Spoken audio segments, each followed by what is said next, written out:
Hello guys, today we're taking a look at the Redmagic Shadow Blade Gamepad 3, and the big question is simple, is it actually worth it for serious mobile gaming? This controller is clearly made for players who want a real console-style experience on a smartphone, especially for fast shooters, racing games, and competitive action titles where touch controls just don't feel precise enough. Right away, the Shadow Blade 3 stands out with its solid ergonomic design. The grips feel natural in your hands, even during long sessions, and once your phone is locked in, the telescopic frame holds it securely with no annoying wobble. It doesn't feel like a cheap accessory, it feels like proper gaming gear.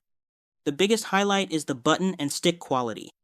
The face buttons are responsive and clicky, the analog sticks feel smooth and accurate, and the triggers give you that satisfying control you normally only get on a console controller.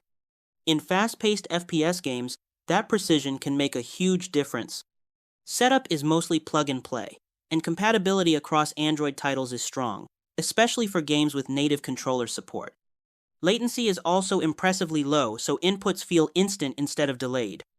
Overall, the Redmagic Shadow Blade Gamepad 3 is a powerful upgrade for mobile gamers who want better control and immersion.